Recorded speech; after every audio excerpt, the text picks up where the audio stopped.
I'm Alex Morash, and let's queer up South Florida. Stonewall National Museum earns spot on the Advocate's top LGBTQ historical sites in America.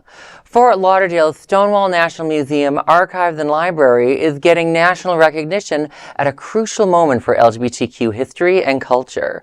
The Advocate has named the institution one of the top must-see LGBTQ+ historic sites and artifacts in a newly published travel bucket list.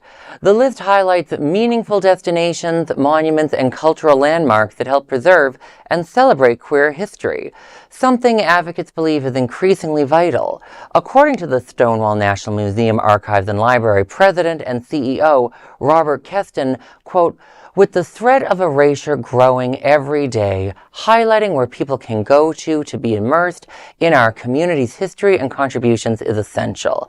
This inclusion is an important spark for our team as we continue to uplift and amplify LGBTQ voices and stories. We hope many readers will visit us and enjoy the myriad of exhibits and artifacts we have on display," end quote. The honor comes on the heels of a New York Times spotlight that detailed the museum's resilience amid shifting societal attitudes and reduced federal support.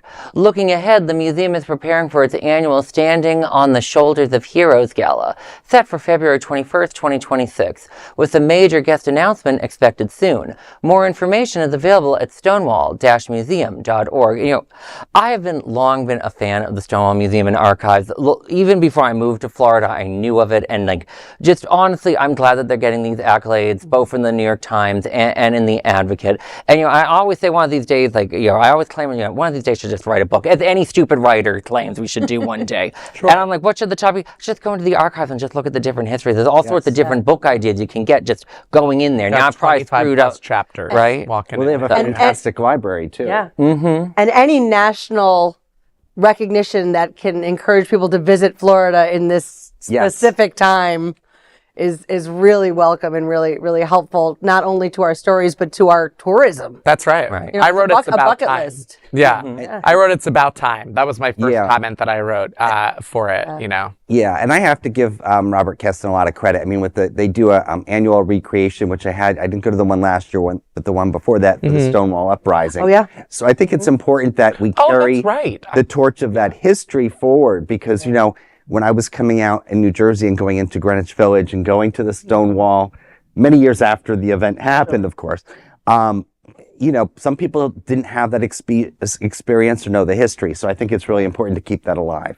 I agree with you. There's plenty of people who still don't know, who, not that it's to say they're living in a world of privilege, but just need to dig a little deeper, and that's the perfect place to do it. I didn't know all of the history about the Women's Fund until I really took a trip to the Stonewall Library and Archives, and you really do learn how much the women showed up for us as gay men in the queer community during, what they called the plague, and when they were still figuring out what was happening with the early stages of AIDS, and I think that it's a very, very important place for everyone to get to as soon as they can. Isn't that what they say? Isn't that when they say that they changed it from saying GLB, which was gay, lesbian, bi, and they put the L first, because of really the way that prioritize. the women, specifically the lesbian women, stepped forward, right,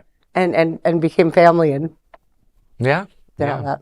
Well, there is no other queer nonprofit media platform like this in the entire world. Support our LGBTQ stories by sharing them and subscribing to Queer News Tonight.